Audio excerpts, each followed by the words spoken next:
დაზუსტა ბრალი, ანუ სანამ შემოვიდოდი ზუსტად ამ მომენტში ვესაუბრე ადვოკატს, ახალი გამოსული არის, ანუ ზუსტად დეტალები ჯერ ვერ მოვასწარი რა გავცნობელი ყავი, მაგრამ ამ ბრალში დაზუსტებაში უკვე მითითებული არის ის, რომ თითქოს პაატა ბურჭულაძე დანარჩენ ორგანიზატორებთან და აქტივისტებთან ერთად შეიჭრა პრეზიდენტის სასახლის ეზოში და თითქოს და ფიზიკურ და სიტყვიერ შეურაცხყოფას აყენებდა სამართალ დამცავებს. ნუ აი ეს სრული აბსურდი არის, კამერებიც არის იქ და გადაღებულიც არის და ყველა ვნახეთ იქ, როდესაც შევიდა, მხოლოდ საუბარი ქონდა ძალიან მშვიდი და გაწონასწორებული, მან რასაკვირველია არანაირ ფიზიკურ ძალადობაზე და სიტყვის შეურაცხყოფაზე, ხო ვინც იცნობს პაატას, ყველას თავისუფლად შეუძლია თქვას როგორი პიროვნებაც არის და გამორიცხული არის რომ ისგან რაღაც ძნელად წარმოსადგენია ამ როლში ბატონი პაატა კადრებიც რომ არ არსებობდეს კი ბატონო. კი ანუ ეს რაც ვიცი ამ ეტაპზე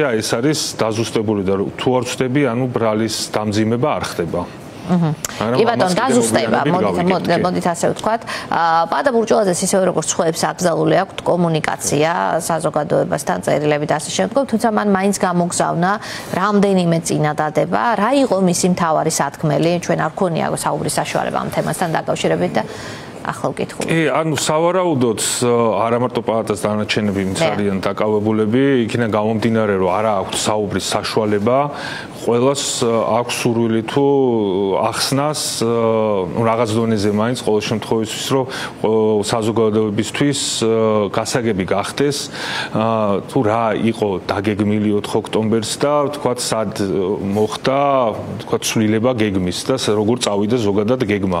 ეხლა ყველასთვის რაც დრო გადის, რაც უფრო მეც ვფიქრობთ ამ 4 ოქტომბერზე, ხვდებით რომ რეალურად გეგმისგან ძალიან შორს იყო, იმიტომ რომ ყოველთვის სახშიც, როდესაც ვესაუბრებოდით, ხო, აი ერთადერთი რასაც ამბობდა, რომ ეს იყო მშვიდობიანი. ხალხს ეუბნებოდა, რომ პირბადეთ შეგიძლიათ არ წამოიღოთ, რომ დარწმუნებული იყო, რომ ხელისუფლების ცვლილება მოხდებოდა მშვიდობიანად და ნუ ჩვენ რაც ვნახეთ, ხა ეს რასაკვირველია მშვიდობიანისგან ძალიან განსხვავებული იყო და აქ კიდე ჩდება კითხვა, ვისაც ყოფდა ეს ძალადობრივი. ძალიან ბევრი კითხვა იყო, ხო, ღობის შემთხვევაში როგორ იუველური სიზუსტით იყო ჩაჭრილი ღობე და ძალიან მარტივად გადავარდა. ხომ არ იყო აი პირველ რიგებში სანამ ორგანიზატორები ჩამოვიდოდნენ რეალურად ისე მაგ დროს გადავარდა რომ ჩამოვიდნენ უკვე რობოკოპები იყვნენ გამოსულები და ხომ არ იყვნენ ჩანერგილი აგენტები იქ და ვინც დაიწყო რეალურად ჯაჯგური და შემდეგ ხوار შეემატა ხალხი რატომ შემოიყვანეს ის ძალოვანები მაინდა-მაინც ხალხის გავლით როდესაც შეეძროთ სხვა ნებისმიერი მიმართულებით შეიყვანათ. ანუ ძალიან ბევრი კითხვის ნიშანი არის და რთულია რაც არ უნდა რომ გავიდეს და ვიფიქროთ ამაზე რთული არის ზუსტი დასკვნა გამოვიტანოთ იქიდან გამომდინარე რომ არ გვაქვს ორგანიზატორებისგან არანაირი ინფორმაცია არათუ საუბარიან ზარი ხო წერილის საშუალებაც ბავშვს რო წერილი მიწეროს აი იმის საშუალებაც არ აქვს ან ბავშვებმა რომ მიწენოს ეშვის სრული იზოლაცია არის და ამ დროს პარალელურად ქართული ოცნება საუბრობს ამ ოქტომბერზე და ცდილობს რომ რამენაირად დასავლეს დააგმობინოს და ნუ რასაკვირველია ვერ მიაღწია იმ შედეგს და ვერც მიაღწევს იმ შედეგს იქიდან გამომდინარე რომ ყველაფრის ნათელი არის რომ აქ რაღაც პროვოკაცია იყო და რაღაც ჩიხში შეიყვანეს ამ პირობებში მან მაინც ჩათვალა საჭიროდ სალომე ზურაბიშვილისთვის ეპასუხა ეს ნაწილიც იყო ეს ნაწილი იყო მთავარი სალომე ზურაბიშვილთან მეც მაქვს კითხვა თუ რა იგულისხმა იმიტომ რომ ცოტა ბუნდოვნად იყო რას გულისხმობდა იქ გულისხმობდა ორგანიზატორებს თუ გულისხმობდა ხელისუფლების წარმომადგენლებს ედავებით რომელსაც აი ზოგადად როდესაც იყო ეს რუსული სპეცოპერაცია საიდან იყო რუსული სპეცოპერაცია თუ გულისხმობს რომ ეს ორგანიზატორების მხრიდან იყო რუსული სპეცოპერაცია ხო ესე თქმით მე შემიძლია ძალიან ბევრი რაღაც თქვა მაგრამ არ დავადასტურო და არანაირი ფაქტი და რაღაც ელემენტარულად თქვა რა მიმართულება არ მოუწია უბრალოდ თქვა და თუ საუბრობს ხელისუფლების მხრიდან მაგ შემთხვევაში კი ბატონო ვეთანხმები იმიტომ რომ ეს ძალიან გავს რუსულ სპეცოპერაციას კი ხო ნახო იქ კვაბახიძის განცხადებაც იყო, რომელიც ტოვებდა მიღობის ინსინუაციამდე და იქ რაღაც გამოძიებებამდე, მისი განცხადება რომ მზად დახვდნენ და იქ რაღაც სიურპრიზი დაახვედრეს და ასე შემდგომ, ეს ტოვებდა შტაბ-ეჭდილებას რომ და არა მარტო მთელი ეს მოვლენათა განვითარება, მაგრამ მაინც ალბათ ორგანიზატორები იტყვიან მეც, მათ შორის ბატონი ვაადა. სხვა გზა არ არის, უნდა ილაპარაკო ყველა ვარიანტში და დარწმუნებული ვარ რომ რაღაც ინფორმაცია რატომ აქვს მათ აკრძალული თქვენი აზრით კომუნიკაცია? აი ზუსტ ჩემი გადმოსახედინა ზუსტად იმიტომ აქვს აკრძალული რომ დღეს ოცნებას არ აწყობს რომ ილაპარაკონ.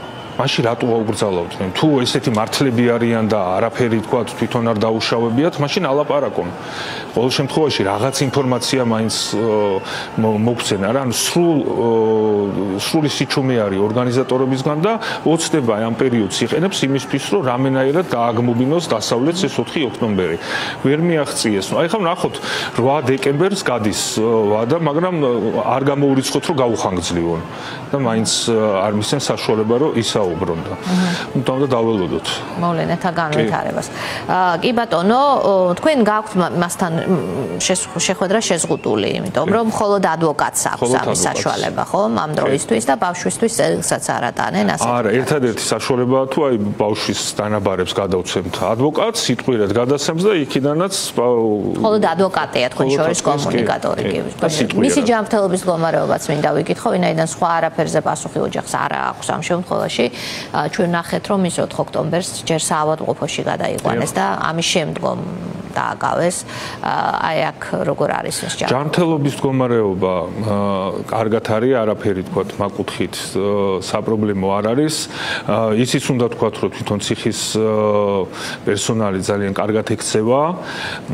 არც მაკუთხით არანაირი პრობლემა არ არის და თვითონ არის ძალიან მხნედ საბრძოლო განწყობაზე და ამაყობს იმითი რომ დღევანდელ დღეს ზუსტად აი იქ არის სადაც სხვა არაერთი ქართველი პატრიოტი მებრძოლი რომელიც ებრძვის დღევანდელ რეჟიმს. კი ბატონო, თქვენთვისაც სიურპრიზი იყო ის დღე, თქვენ არაფერი არ იცოდით, როგორც ყვებოდით, მოგვიანებით. ის ძალიან დარწმუნებული კაცის შტაბ-ეჭდილებას ტოვებდა ჩვენთან სტუმრობის დროსაც, ჩვენ ვთხოვდით ხოლმე დეტალებს გეგმებზე, არ ამხელდნენ და ამბობდნენ, რომ ეს ძალიან დარწმუნებით ამბობდნენ, რომ ეს მაშინვე იმ დღესვე სრულდება. ამ ნაწილში ხომ არ აქვს სინანული, ზედმეტი რწმენა დამსაგები. აი ეს და სხვა ადამიანები 64-მდე პატიმარია ამ საქმეში. ეგ ძალიან რთული არის, რასაკვირველია, როგორ შეიძლება რომ იყო ორგანიზატორი და ეს ნახო რომ რეალურად გეგმა ჩავარდა და ამის გარდა ამდენი მოქალაქე აქტივისტი გულანთებული ქვეყნის მოყვარული არის დაჭერილი და ეს რას გულთან ახლოს არ მიიტანო, ეს ძალიან რთული არის და არა მარტო მამაჩემი, მთელი ოჯახი გრძნობთ ნაწილობრივ მაგ პასუხისგებლობას. მაგრამ ერთი რაღაც უნდა გვესმოდეს, რომ ჩვენ ვართ ბრძოლაში რეჟიმთან. 100%-იანი არაფერი არ არის. ყველა გავყევით, როგორც ის ადამიანი, იმ ადამიანის ადგილას შეიძლება მეც ყოფილიყავი და სხვა ნებისმიერი. მან რეჟიმი არჩევს თავისი პრინციპები აქვს, როგორ უნდა დაიჭიროს ადამიანები და დარწმუნებული ვარ, რომ დრო გავა და ძალიან მალე აბსოლუტურად ყველა პოლიტმატივარი იქნება თავისუფალი და საქართველოს ისტორიაში დიდი ასოებით ჩაიწერება ყველა როგორც საქართველოს დამოუკიდებლებისთვის მებრძოლი ადამიანები. თავისი როლი ამ ადამიანებმა სხვებზე გაცილებით მეტად შეასრულეს, იმიტომ რომ დღეს არიან დაკავებულები და საჯელს იხდიან ერთადერთი რაღაცის გამო, ეს არის ქვეყნის სიყვარული. სხვა დანაშაული ამ ადამიანებს არ მიუძღვით არანაირი. რუსთაველის პროტესტის ყველა დღეს ითვლიდა ბაატა ბურჯულაძე, ახლა ოჯახი აქტიურობს ხოლმე ამ მემართულებით, თუ კითხულობს რუსთაველის პროტესტის სპეცს და ტელევიზორი ექნება. ტელევიზორი აქვს, რუსთაველის პროტესტს რასაკვირველია ყოველდღიურად უყურებს, რუსთაველზე აბსოლუტურად ყველა ადამიანი ყოველდღიურად მოკითხვებს გადასცემს და ნუ რაც შეეხება ამ რუსთაველის პროტესტს, ხედავს რომ ვიცით რომ ბაატა ბურჯულაძეს ყველაზე მეტი ჯარი ჯარიმა აქვს, ვორცები 500,000-ზე მეტი არის უკვე და აღარ არის საშუალება რომ გადაიკეტოს რუსთაველი, მაგრამ ახალი ფორმა არის უკვე მოძრაობთ მთელი ქალაქის ქუჩებში და რეჟიმისთვის რასაც უყურებ ეს უფრო პრობლემური აღმოჩნდა, იმიტომ რომ მოუწია ჩართვა გაცილებით დიდი რაოდენობით სამართალდამცავებისთვის იმისთვის რომ ეკონტროლებინა ეს მოძრაობა და თან ეს მოძრაობა არის მშვიდობიანი. არანაირად არ ისახავს ეს მოძრაობა არანაირად. ოთხში ზუსტად ამის სურვილი იყო რეჟიმის მხრიდან რომ რამენაირად პროტესტი ძალადობასთან მიება და გაეშავებინა ეს პროტესტი. ამას თხოვდა საერთაშორისო საზოგადოებას ყოველდღიურობა პაპუაშვილს რომ დაგმესენი როგორც მოძრაობდებიო. უბრალოდ გარედან ძალიან კარგად ჩანს რა პროცესი არის ამ ქვეყანაში და რომ თითქმის 1 წელია ეს ხალხი მშვიდობიანად ითხოვს ცვლილებას და ეს არ იყო მხოლოდ 4 ამოვარდნილი თუნდაც ამ ხალხის პროტესტი ძალიან ხანგრძლივი და ასე ვთქვათ მედეგია შეიძლება ითქვას. აი ეს ნაწილი იყო ფრუსტრირება ცოტა ხნით კრიტიკული საზოგადოებისაც, იმიტომ რომ პროპაგანდა მიმუშავა მეთანხმებით ამაში ქვეყნის რაღაც ნაწილში. ანუ ნახეთ როგორ არის ზუსტად ყველაზე კარგად მე ვიგრძენი თქვათ რა ემოცია და რა გზნობა იყო ხალხში 4 ოქტომბრის საღამოს 5-ში და შემდგომ პერიოდში. პირველი 2 დღე იყო მართლა მძიმე, იმიტომ რომ ვერ გაიაზრა ხალხმა რა მოხდა. მათ შორის მეც ბოლომდე ვერ გავიაზრე 1-2 დღე რა მოხდა და ძალიან მძიმე ემოცია იყო. მაგრამ დროთა განმავლობაში აბსოლუტურად მე ადამიანი ვერ ვნახე რუსთაველზე, ვინც გააკრიტიკა 4 ოქტომბერი. კი ყველა ვიცით რომ ჩავარდა, მაგრამ ბრძოლის გარეშე გამორიცხული არის რომ რამეს მივახციოთ. აქ ბრძოლას მე ძალადობაში არ გულისხმობ. დააყენა პროტესტი რომ ის გაენეიტრალებინა ეს ნამდვილად ოცნებამ გამოიყენა და მაქსიმალურად მოუჭირა პროტესტს, მაგრამ ხედავთ რომ ფორმა იცვალა უბრალოდ, გაცილებით მეტი ადამიანი რუსთაველზე 4 ოქტომბრამდე ბოლოში მართლა ცოტა ადამიანი გამოდიოდა. 4 ოქტომბრის შემდეგ ყოველდღიურად სავსე არის რუსთაველი პროტესტის ხალხით და ახალი მოძრაობა არის. ამასაც რამეს მოუფიქრებენ, კიდე შევცვლით და რაღაც ახალ ფორმას მოვიფიქრებთ. ანუ გამორიცხული არის ქართულმა ოცნებამ, რომ დიქტატურა დაამყაროს საქართველოში. ეს არის გამორიცხული, საბოლოოდ აუცილებლად გავიმარჯვებთ და ბრძოლა იქნება ბოლომდე. კი ბატონო, და ის ავსტრიის მოქალაქეც არის ბატონი ბადა.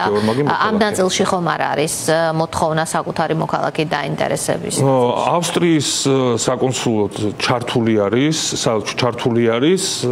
რასაკურველია ყოველთვის ადევნებს თვალს, ვთქვათ რა მდგომარეობა არის და რაღაც დონეზე ალბათ სადღაც ჩაერთვებიან. კი ბატონო.